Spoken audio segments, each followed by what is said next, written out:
கர்த்தரும் இரட்சகருமாகிய இயேசு கிறிஸ்துவின் இனிதான நாமத்தினால Jesus Christ miracle ministry YouTube channel பார்க்குற அனைத்து உள்ளங்களுக்கு என் அன்பின் வாழ்த்துக்களை தெரிவித்துக் கொள்கிறேன்.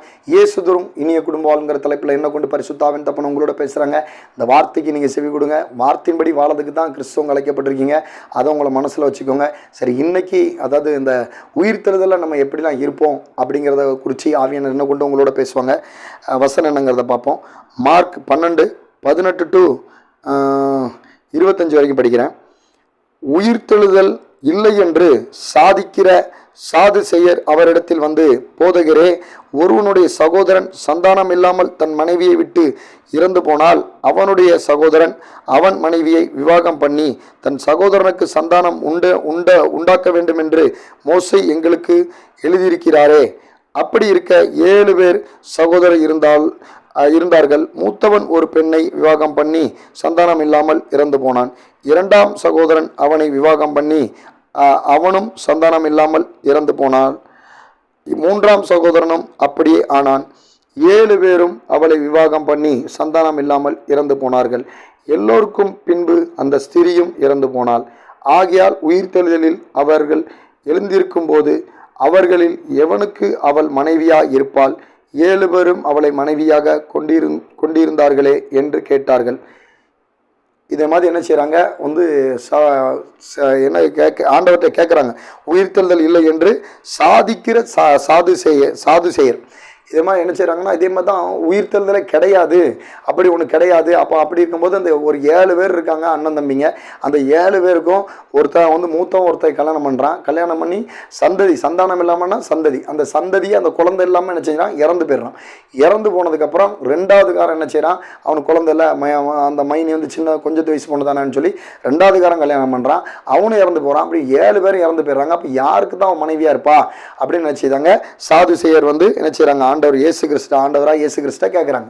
இதே மாதிரி தான் பார்த்தீங்கன்னா நம்ம சபைகளையும் பார்த்தீங்கன்னா ஒரு சில மூப்பர்கள், ஒரு சில விசுவாசிகள், பாஸ்டர்மார் என்ன செய்வாங்க, போதிப்பாங்க.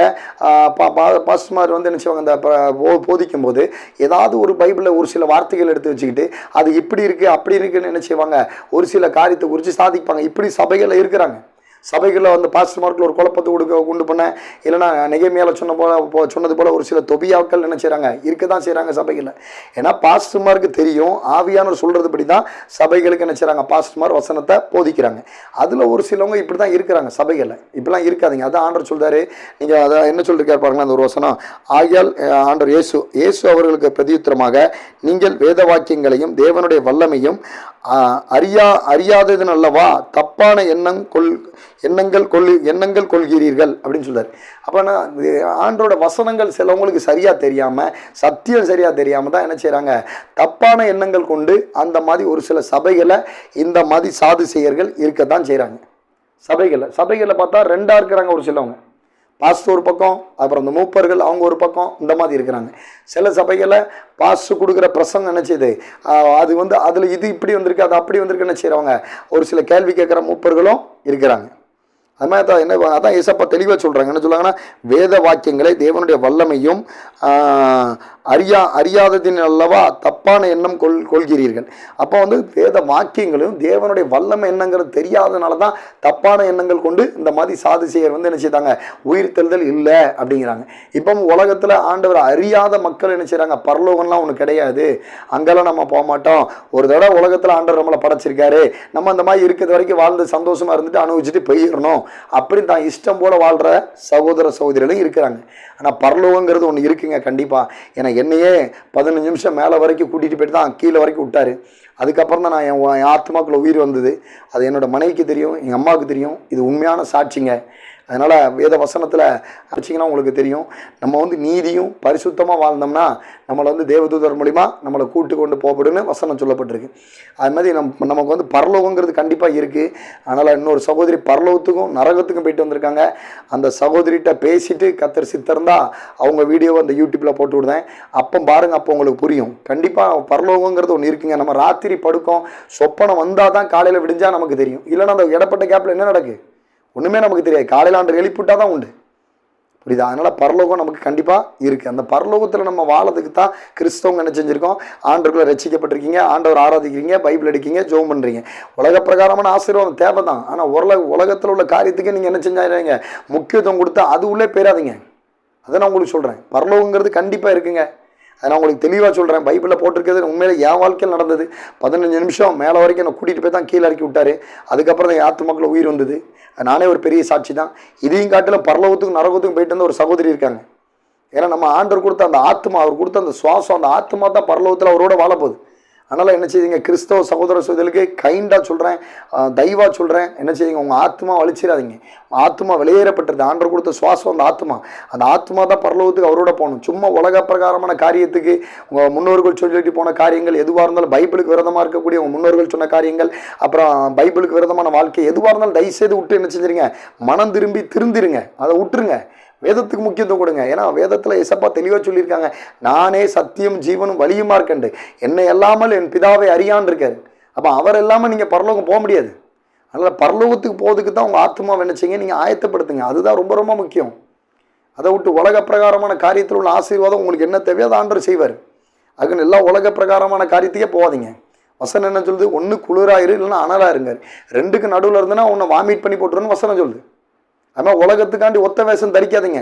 ஒத்த வேஷம் தரிக்கிற சகோதர சகோதரி, கிறிஸ்தவ சகோதர சகோதரி சொல்கிறேன், உலகத்துக்காண்டி ஒத்த வேஷம் தரிக்காதீங்க. சில சகோதரிகள் இருக்காங்க, எந்த நேரம் சோத்திரம்பாங்க, ஆனால் ஆளை கண்டா ஒரு நடிப்பான பேச்சு, இப்படி ஒரு சகோதரிகள் இருக்காங்க. மற்றபடி உலக பிரகாரமாக அவங்களுடைய சொந்த பந்தங்கள்கிட்ட மட்டும் ரொம்ப நெருங்கி பேசிக்கிறது, இப்படிலாம் இருக்கிறாங்க. இதெல்லாம் வேண்டாங்க, விட்டுருங்க. பைபிள் படி உங்களை வாழறதுக்கு நீங்கள் உங்களை அர்ப்பணிங்க. ஏன்னா நீங்கள் ஆண்டவரோட பிள்ளைங்களாயிட்டீங்க. கிறிஸ்தவ சகோதர சகோதரிகளுக்கு சொல்கிறேன். அப்புறம் பார்த்தீங்கன்னா ஆண்டவர் அறியாத மக்களுக்கு சொல்கிறேன், நீங்கள் நினச்சிங்க தேவனுடைய வார்த்தை பைபிள் எடுத்து படித்து பாருங்கள், அது உங்களுக்கு ரொம்ப பிரயோஜனமாக இருக்கும். பரலோகங்கிறது கண்டிப்பாக ஒன்று இருக்குது. அப்போ நான் இது எதுக்கு சொல்கிறேன் பாருங்களேன். அடுத்த ஒரு வசனம் படிக்கிறேன் பாருங்கள். மரித்தோர் உயிரோடு எழுந்திருக்கும் போது கொல்பவனையும் கொடுப்பவனையும் இல்லை, அவர்கள் பரலோகத்தில் இருக்கிற தேவதூதரை போல் இருப்பார்கள். அப்போ பாருங்களேன், மரித்தோர் உயிரோடு எழுந்திருக்கும் போது கொல்பவனையும் கொடுப்பவனையும் போல. ஏன்னா அந்த மரிச்சதுக்கப்புறம் தகப்பனை போலவோ அவங்க தகப்பனுக்கோ இல்லைனா என்னது கணவருக்கோ மனைவியாக இருக்க மாட்டா அப்படின்னு வசனம் தெளிவாக சொல்கிறாங்க ஏசப்பா. இப்போ ஒரு சகோதரி மரிச்சிட்டா, அந்த ஏழு பேருக்கும் கல்யாணம் முடித்த சகோதரி அவளும் மரிச்சிட்டா. அப்போ அந்த 7 பேரும் பரலோகத்தில் இருக்காங்கன்னா அந்த சகோதரமாரு, அந்த சகோதரியும் பரலோகத்தில் இருக்கானா, அப்போ அவன் யாருக்கு மனைவியாக இருப்பா அப்படின்னு இவங்க ஒரு கொஸ்டின் நினச்சிட்டாங்க. ஒரு குண்டக்க ஒரு கேள்வி கேட்குறாங்க ஏசப்பட்ட. அப்போ அவர் என்ன சொல்கிறாருன்னா, அப்போ அந்த பார்த்தீங்கன்னா அந்த 7 பேருக்கும் அவள் என்ன செய்ய மாட்டா, மனைவியாகவும் இருக்க மாட்டா. அவங்க தகப்பன் கொல்பவனும் கொடுப்பவனா தகப்பனும் புருஷனும், அதான் சொல்லப்பட்டிருக்கு. புருஷனையும் தகப்பனையும் சொல்லப்பட்டிருக்கு. தகப்பனுக்கும் மகளாக இருக்க மாட்டா, புருஷனுக்கும் மனைவியாக இருக்க மாட்டா.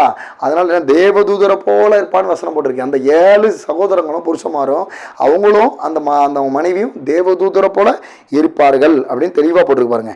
தேவதூதரை போல் இருப்பார்கள். பார்த்தீங்களா? அப்போ நம்ம பரலோகத்துக்கு போயிட்டோம்னா நம்ம எல்லாரும் சமமாக தாங்க இருப்போம்.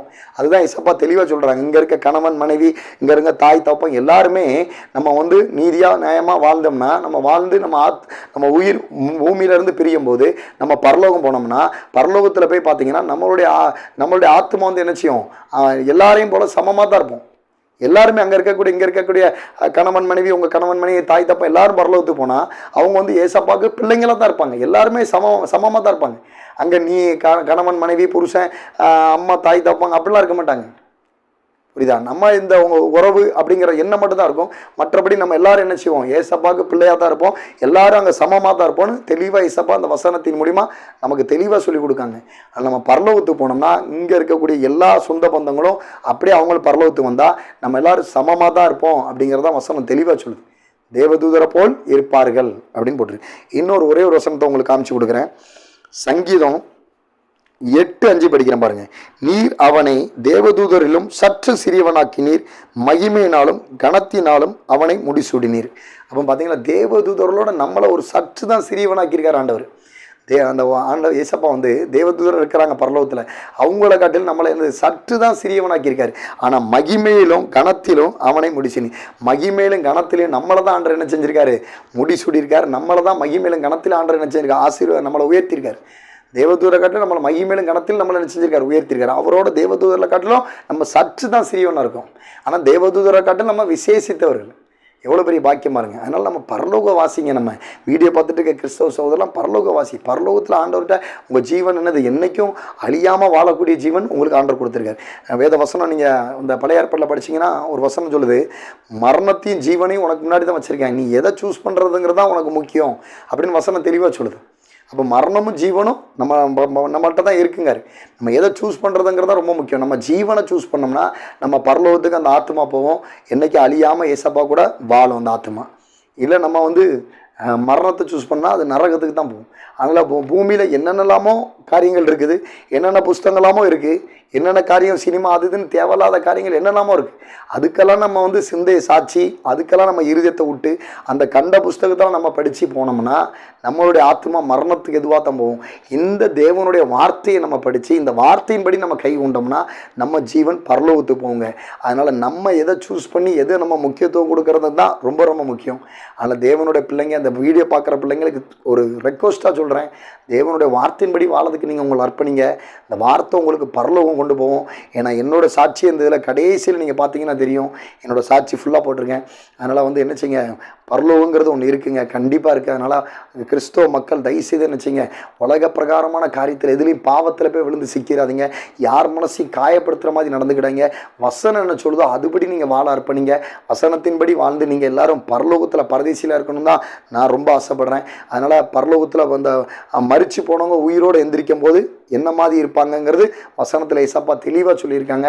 அதனால் நம்ம உங்களுடைய இந்த வீடியோ பார்த்துட்டு இருக்க கிறிஸ்தவ சகோதர சகோதரியோட சொந்த பந்தங்கள் யாரும் நீதியாக பரிசுத்தமாக வாழ்ந்து இறந்து போயிட்டாங்கன்னா அவங்க தேவதூதரோட போல என்ன செய்வாங்க, பரலோகத்தில் இருப்பாங்க அப்படின்னு வேதம் தெளிவாக ஏசப்பா சொல்கிறாங்க அந்த வசனத்தின் மூலிமா. அது என்னது, அவங்க எல்லாரும் சமமாக இருப்பாங்க. அங்கே என்ன செய்வாங்க, எல்லாரும் ஏசப்பாவுக்கு சமமாக இருப்பாங்க.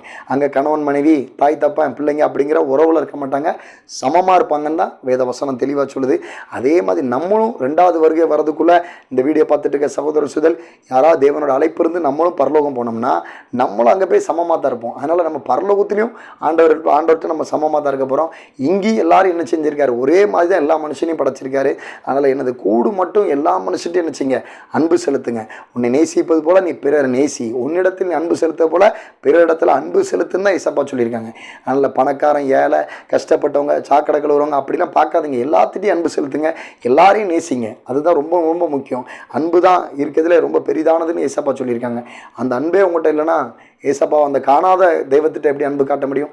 ஆனால் நீங்கள் என்ன செய்யுங்க, ஒருத்தர் அன்பு செலுத்தி பரலோகத்து உங்களையும் உங்கள் குடும்பத்தையும் நீங்கள் என்ன செய்ய கொண்டு போகிறதுக்கு ஜெபம் பண்ணுங்கள், ஆயத்த பண்ணுங்கள். கர்த்தர் தாமே இந்த வார்த்தையின் மூலிமா உங்களோட கூட தெளிவாக பேசியிருப்பாங்க நான் விசுவாசிக்கிறேன். ஆனால் நீங்கள் கர்த்தரால் ஆசீர்வதிக்கப்பட்ட தேவ ஜனங்கள், கர்த்தரோட கிருபை உங்களோட இருப்பதாக.